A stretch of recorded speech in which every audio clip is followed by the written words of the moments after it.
Absolutely. Good morning, everyone. My name is Jeff Barnett, and that is Jeffbarnett. I'm the Chief of Police at the Kyle Police Department. First, let me say thank you to the media. Thank you for being part of this morning. You can tell by the folks that are here in front of you today the importance of getting this message out. We started a few weeks ago. We've added to that on our social media, and now before you, you have some people in the community that want you to understand the importance and the level of commitment that you have from our organizations to the safety of our children and our community. This group before you has an outstanding relationship. We share information, we work together, we talk almost daily about the events that are happening in our community, and it's unfortunate that we're here today as we talk about the fentanyl problem in the city of Kyle. We're somewhat a bedroom community that's growing, we're adding businesses, we're a growing community, so we expect change, but we do not expect the kind of change that you just heard about from Tim as he talked about the loss, the devastating loss of 3 students in recent weeks and more students in the years past, more adults. The Kyle Police Department started noticing a trend in January of 2022. Since that time, we have lost 7 people to fentanyl overdoses that we believe are related to fentanyl overdoses. As he mentioned, there's autopsies and there's more investigative work to be done. However, when detectives are on the scene and we find pieces of the pills and remnants of the drug laying around the body, and then we do toxicology and interview witnesses and find out what that person's been up to, we can come to a good conclusion that these drugs are harming our children and our adults in the community. Our message at Kyle PD is multifold. First, we want parents to have the conversation. Have the conversation with your children. Even if you do not think that they're exposed to illegal drugs, you need to ask them. You need to ask them what they see, what they hear from their friends. Are there people out there in the community that are offering drugs to them? Give them the coping mechanism to say no.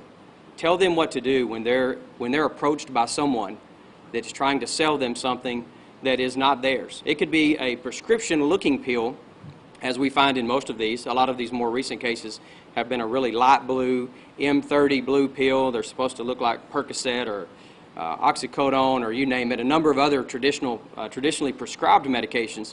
However, these are not made in a lawful pharmaceutical lab.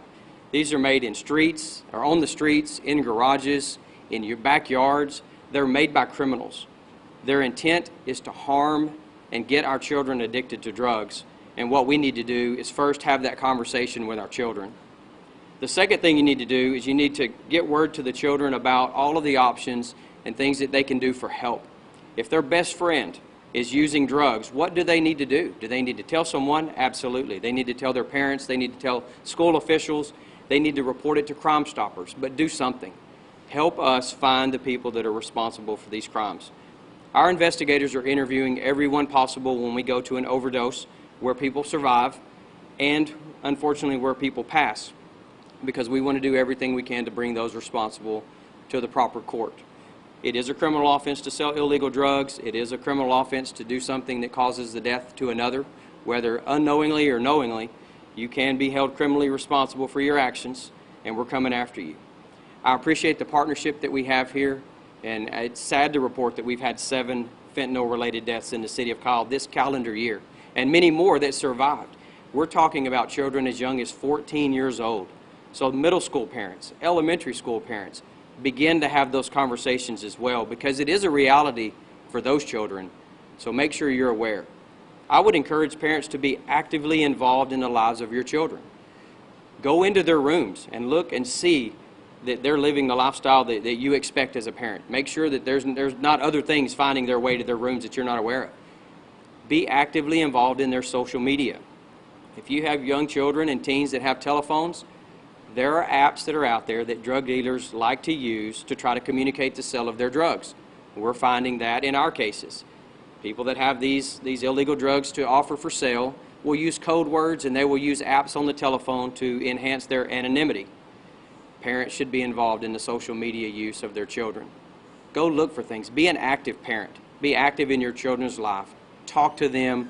Give them the hope that they need, that they can confront somebody selling something to them, and that they know what actions to take when that happens. We strongly appreciate our partnership with the school district, with the EMS and fire agencies that are working with us, and all of the law enforcement, whether it's state, local, federal. We're working with every agency that will partner with us so that we can put a stop to this in the city of Kyle. Thank you. Good morning. My name is Eric Wright, E-R-I-C, W-R-I-G-H-T, and I'm the superintendent for Hays CISD. And I want to echo what Chief Barnett said. I want to thank the media for being here today because this is indeed a crisis situation, and we need to educate the public. And as a member of the media, you are helping us do just that. So thank you for being here. The school board and I love our kids, and we value each and every life, and to have one death is one death too many, and especially in a situation where it can be prevented.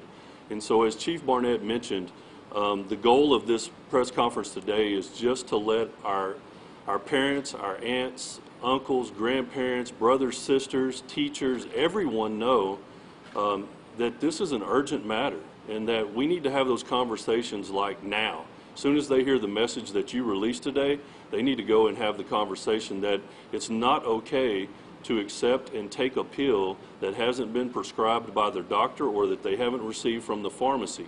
Don't even take an aspirin or what you think might be an aspirin from a fellow classmate because you don't know where it came from. And so let's protect ourselves, and let's protect the lives of all of our kids in this district, in our community. And as you know, it's not just related to Hays CISD, Hays County. It's across the state of Texas and across the nation. So hopefully, because of this information that we're sharing today, we can begin to save lives universally across the state and across the nation. So again, thank you for being here. And at this time, I'll turn it over to our Chief of Safety and Security, Jerry Scrocky. Good morning. J-E-R-I, last name is S-K-R-O-C-K-I. What I want to address is that we all know, and we hear it, we see it on the news, but our goal and our focus has been as a school district to get the message to our children. How do we educate our kids? Because, quite frankly, they're not the people watching the news. They're not reading the headlines. They may read a blurb that comes up on a pop-up, but our focus has been over the last 2 or 3 weeks in talking with Chief Barnett is really about how do we get into the classroom and how do we educate our students. You can see next to me we have signs that are going to go up. It's going on our website. We're also hitting a fentanyl safety page on our website. But we had a vision outside of that was literally getting into the classroom. And so what we decided to do as a district is we're creating a PSA within our team, and we are getting local community members who are our subject matter experts to participate and help us with that PSA. That public service announcement will then be shown at our middle and high school levels to really try to get these children, our students, to understand the risks, the dangers, and the warning signs, and really what they can do if they experience it, what options are available for them. We know we have school resource officers. Hays County Sheriff's Office staffs our secondary schools. Knowing that they're not there for arresting people, they're there as a resource. That's the big part of law enforcement that when we deal with school resource officers that we don't seem to market well enough. And so we don't want you to just see the uniform that has a badge and a patch on it that says law enforcement. We also want you to realize that they're a resource. Dr. Wright really, and as well as Chief Barnett, really talked about the importance of speaking up. You're not tattling, you potentially are saving a life, and unfortunately I can never package that and tell you what you did made the difference, because we'll never know if what you said to someone was really the difference when it came to that person not taking a pill. So our goal, and really is within the next 2 weeks, is to have that video completed.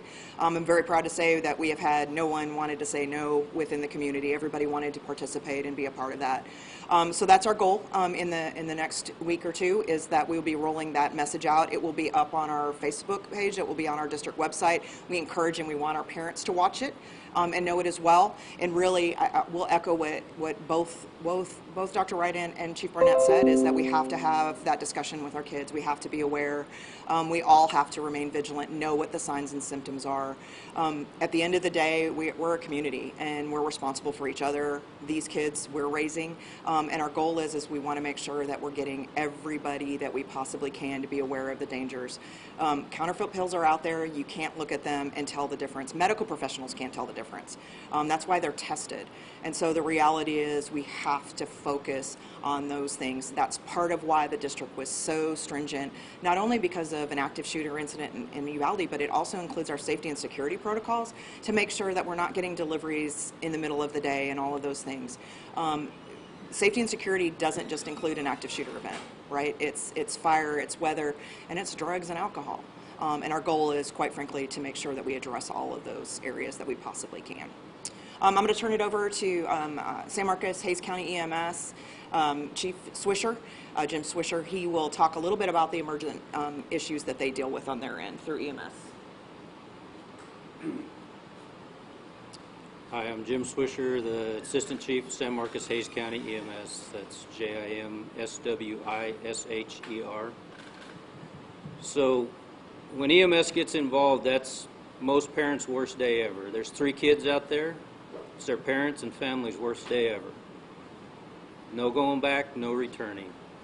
The problem we see is when we arrive, it's way late in the game because the kids take the drug, then they look at each other and they notice something's going wrong, and then they have to wait in their minds and they have to make a decision whether they're going to dial 911 or they're going to leave. A lot of times they will dial 911 and they'll leave. We'll show up, the officers will show up, there's no one there. Or there's someone there pointing, they're over there. And then they disappear. So we don't have any idea of what went on beforehand. We're way late in the game, the damage is done, and there we sit working a 15-year-old kid doing CPR on them, or before CPR aggressively trying to figure out what's going on and trying to get the drugs on board that will take care of the issue. The thing that the kids need to understand is if they're involved in these kind of activities, they need to pay attention to their friends and they need to discourage their friends.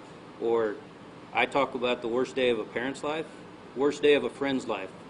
You're having a party with your friend, you're talking to your friends, you're trying something, you're experimenting on something, your friend goes unconscious, worst day in your life. When the medics show up and they work as hard as they can and they take them to the hospital and the outcome is really bad, it's the worst day of your life. So as Hays County grows, as the school districts are growing at huge rates, in comes the opportunity for more business ideas and more drug dealers, and this is where our problem stems from. The fix to the problem is not all the stuff that we can do on the top side. It's going to have to come from the kids making a conscious decision, a moral decision to get involved with their friends and deter their friends. Because I can stand up here all day long and say, stop, don't do this. They're not listening to me. They're listening to their peer support groups. And so that's the key for us is they need to be aware and they need to be willing to stand up for their friends. Parents need to be willing to stand up for their kids. And so, like I said, when we get there, we're way behind the curve, and a lot of times we have to figure out what's going on in general. If somebody just was able to tell us they took baby blues or they took fentanyl, that helps us out immensely. Beginning of 2022, we had to increase the amount of medications we were carrying on the trucks because this drug is so potent that our normal treatments were not working for it. The drugs that we have to use are, because it's an epidemic around the nation, the drugs we have to use are in short supply. We're trying to get those in all the police officers' vehicles. We're trying to increase our doses. The hospitals are increasing their stores of it. So drug shortages are a problem with fighting this. So those are just parts that we look at from our standpoint.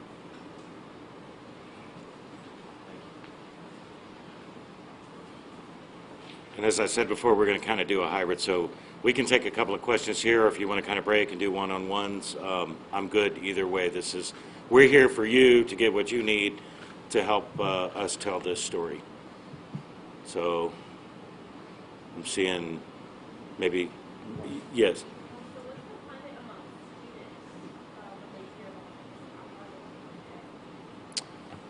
Do you want to? So with anything, we have some very outspoken students that are going to advocate and really be involved with that. But what we know is there's a lot of reservations among children, students, because they don't want to get their friends in trouble. Maybe they don't want to get in trouble. So our goal is, quite frankly, what Chief Swisher is talking about, is really to try to get them to understand the importance and recognize and get there before it happens. And so we recognize that it is going to be an uphill battle, but again, we have to just keep peeling away at the onion and really get them to get the information out there as soon as we possibly can. You know, our goal is really, if you know someone and you know a friend who had to be hospitalized or had to be addressed, getting that individual to, you know, maybe speak or talk to their friend group and things like that. So that's one of the things that we're also attempting to work on for that. What kind of counseling services look for those students that maybe they've lost classmates prior to the beginning of the school year and now go to school? What is the counseling services? So we have a group message with all of us, and so we're again, this isn't just a Hays CISD, this is also San Marcos, right, Dripping Springs, Wimberley. One of the things that we do is we have a very close-knit group, and so we are small enough that we know everybody's numbers and we text, and so when we do get information in regards to that, what's immediately happening is we're coordinating with our campus, our coordinating staff, as well as our administrative folks, because we're typically getting that information either from fire, EMS, or law enforcement that we had an issue. And so our goal in any of those things, or it may be social media, we hear about it oftentimes by social media because that's almost happening before law enforcement may be even clearing the scene.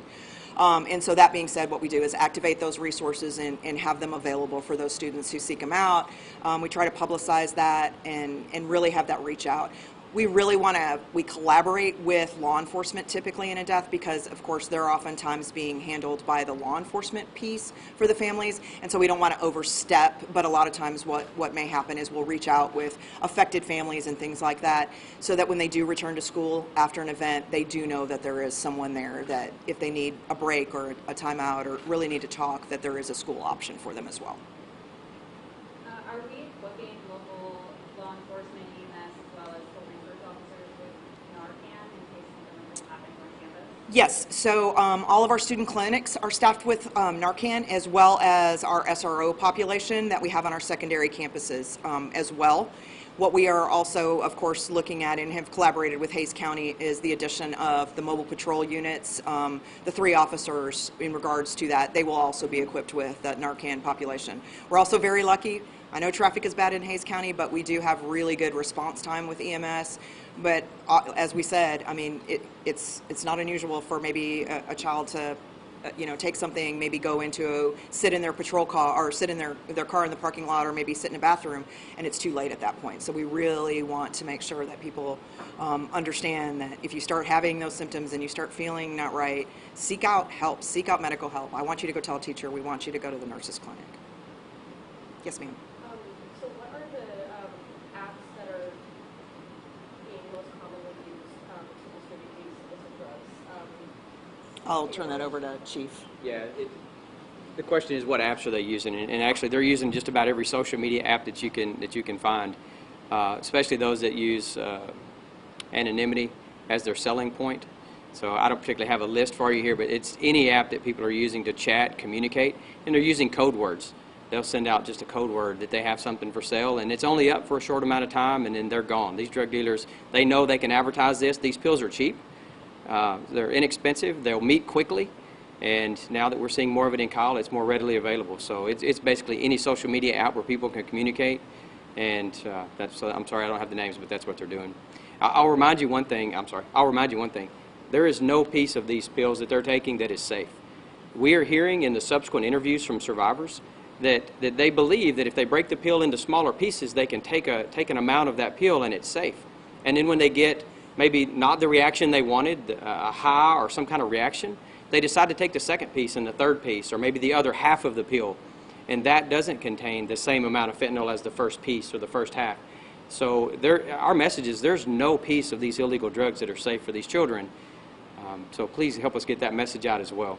The other thing that came to mind is that when we do these subsequent interviews with their friends and their siblings, usually, because the parents aren't often aware, and it is heart-wrenching to see these parents in agony in the front yard of their own home where they've just discovered their teenager deceased in a bedroom. It's heart-wrenching. When we conduct the secondary interviews with friends and siblings, and we get beyond the initial conversation and we really start to find out what they know, sometimes they know what's happening with their older brother or sister. And that's heart-wrenching as well, to see a young child, 7, 8, 9 years old, describe their older siblings' drug usage. They see it too, so parents continue that conversation with your younger children about what they see. So sometimes the information is out there. Our officers do carry Narcan, to answer the other question, and they do perform CPR on these young teenagers, and that's challenging on these officers as they arrive and they're doing CPR on 14-year-olds with no other explained medical emergency other than the drug-induced situation that they're in. And it's happening all too often. So we've heard on social media that there may be more of this type of drug being passed around that looks like candy, making it easier for people to be attracted to it. Have you heard anything about this? We've heard some of the street names or nicknames that they're going to call this new candy coloring. They're calling it rainbow and other terms. Drug dealers are going to adapt, and they're going to try to market their illegal product to children in any way they can. The more enticing they can make it look, the more commonplace they can make it look, so that maybe it's not detected by a school teacher or a principal or a police officer because it looks like a traditional piece of candy. Then that's absolutely what they're going to do, because they're going to try to get this deadly substance into the hands of the children, and they're going to make it look as enticing as they can. Yes, we are aware of it. Yes, our officers are trained to look for that. We want parents to educate themselves as well. The information is now becoming more available on social media. The DEA is doing a really good job at trying to keep America aware of what's happening in the drug trend for fentanyl. So follow some of those sites as well, and you can see the pictures. But I encourage parents to absolutely have these conversations about just that. Even things that look safe, candies from other people, don't take that either. There's no need to take these candies or things that are not issued to you by your parents or lawfully prescribed medication, as Dr. Wright mentioned. But we are aware of the trend. We think that'll be more dangerous, and we hope that this conversation today can help prevent some future deaths. To kind of put it in perspective for students and parents, how do you know how much fentanyl is lethal? I mean, I'm looking at that picture and there's urgent information. What does that expect? So although, and Chief Swisher may want to add something from a medical perspective, but although there are lawfully prescribed medical uses in the medical field under the direction of a doctor, there may be some beneficial use in a hospital setting or otherwise. There is no street safe amount of this drug to take. There is no sliver of a pill, half of a pill, or a piece of a pill that is safe to take. As I mentioned earlier, these pills are not made in laboratories where things are done the right way and they're used for the right person under the right medical circumstances. They're made in backyards and garages and foreign countries, not by professionals, and they will mix this fentanyl drug with anything that they have at their disposal to press that into a pill form. And the other substances can be deadly themselves, and then you combine it into a pill with fentanyl. These children do not know. They may think they know what they're taking, but they do not know everything that's contained in that pill. So there is no safe amount from our standpoint. Yes, ma'am. I'll add on here too the pictures on our posters. If you need to source that, I took those from the fentanyl fact sheet from the U.S. Drug Enforcement Agency, and we have that linked on our line. And I have the actual full fact sheet. I just kind of took their pictures and gave them credit down there. So that's the example that they have on their sheet, and it was powerful to me, and I hope it's a powerful message to people who will see these posters, our students in the classroom, because that right there tells you that just a tiny amount is deadly. Do we want to break up into smaller? Let's do that. And we're here. We're going to hang around, and we're going to be available to help you get what you need. And at this point, we'll break up and do that, and just let us know if you want to break up. We appreciate you coming out.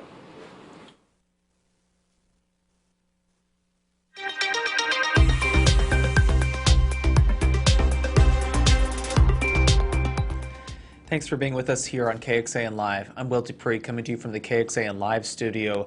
We just heard from the superintendent of the Hays Consolidated Independent School District, as well as the Kyle Police Chief and a security official with the school district. They're discussing and wanting to call attention to the deaths of 3 high school students just in the past month from suspected fentanyl overdoses. They shared a few moments ago that they're going to be putting out a PSA, a public service announcement that will air in the middle and high schools throughout the district to alert the students about the dangers of some of these drugs and really the fatal consequences of taking some of them. The Kyle Police Chief is also saying that they've had 7 fentanyl-related deaths just this year alone, so this is part of a larger campaign to raise awareness about this. And we heard also from the police chief that, they are working to get more doses of that overdose counteracting drug. Narcan is one common one to be able to deal with some of these increasing situations in that area. If you'd like to read more details about what the district has shared about these students' deaths, we have that information now on KXAN.com. This story has been trending ever since we shared it. Obviously, school is back in session as of this week for many districts, including Hays CISD, and the students there are dealing with the deaths of 3 classmates. A couple happened before the school year started, but one just happened on Saturday. So we put that information out for you, published it on our website, and it's available on our news mobile app that you can download on your smartphone right now and access that reporting and resources that we've put out there and shared. We want to thank you all again. Our colleague there who is responsible for coverage of Hays County, Sarah Alsha, is going to be doing a story about this tonight, so you can tune in to KXAN News for her reporting about this crisis situation, is what the district officials shared just a few moments ago. Thank you all again for watching. I'm Will Dupree in the KXAN Live studio. We will see you back here throughout the day with other updates, so please stay safe and healthy out there and take care.